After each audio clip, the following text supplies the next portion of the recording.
most prestigious my ass, the WBC is the most overrated, corrupted belt I ever seen in history. Maybe I might have went a little bit too far, but goddamn it, is on par with the WBA. I can't even believe that these sanctioning bodies, the WBC in particular, is stopping an undisputed fight between the two best fighters at the light heavyweight division.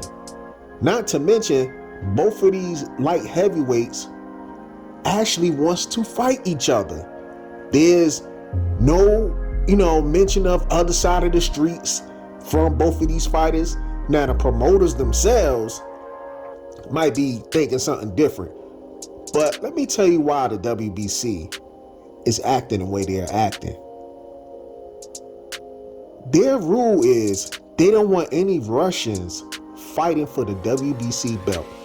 Not to mention, the guy who's actually holding the belt is actually a Russian himself. Now, he's a naturalized Canadian citizen as of right now, but he is Russian. And not to mention, Dmitry Bivol is Russian, but they want to stick to this thing because of the Ukrainian-Russian war that's going on. But I always say this has nothing to do with boxing.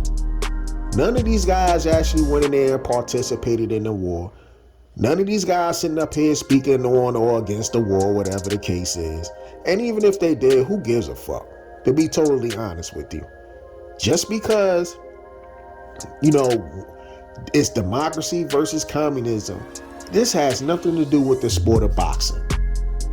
And the WBC should be ashamed of themselves. Not to mention, they actually sanctioning a fight between Errol Spence and Keith Thurman as a mandatory at 154 pounds.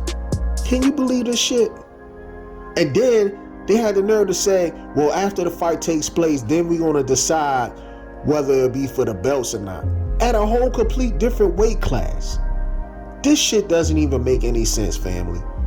And another thing too, it's just funny as, how, the WBC and actually all the sanctioning bodies, to be honest with you, they like to pick and choose who they want to hold on to the belt, who they allow to not defend the mandatory forever.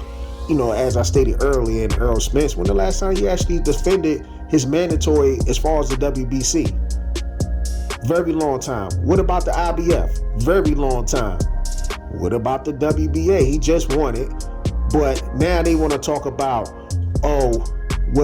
he gonna have all these other mandatories coming up. Well, y'all never even enforced the mandatory on Errol Spence himself.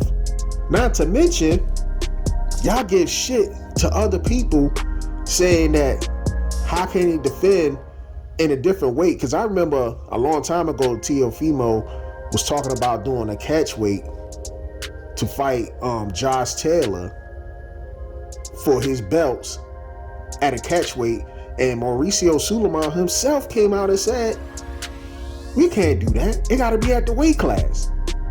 But now he just switching this shit up. So, like I said, reading this magazine, pretty much, this shit just makes no sense whatsoever, family. But anyway, if I was Artur Beterbiev and he really wants to fight with Dmitry Bivol, I just drop the belt, fam. Just drop the belt, you know what I'm saying? Want to make that fight, because these are clearly the two best light heavyweights, like I said before. And then you got promoters and sanctioning bodies trying to fuck up the goddamn shit, all because they trying to get money on Artur Beterbiev fighting Callum Smith, which we already know that's going to be a one-side beatdown, because Callum Smith couldn't even throw any punches. He didn't even want to throw any punches when he fought Canelo. And then not to mention, they want to make Dmitry Bivol fight Joshua Buatsi. I mean, come on, man. Nobody wants to see that bullshit, man. We want to see the fucking undisputed from the two best fighters out there. Not somebody just trying to clout chase fucking, undisputed. We talking about the two top dudes in that fucking division. But we already know how it is. Sanctioning bodies and promoters, they just trying to get as much money as they can and drain the well fucking dry. With that being said, you are watching Bold and Understanding. Rate, comment, and subscribe. And on the end of that note, family, peace.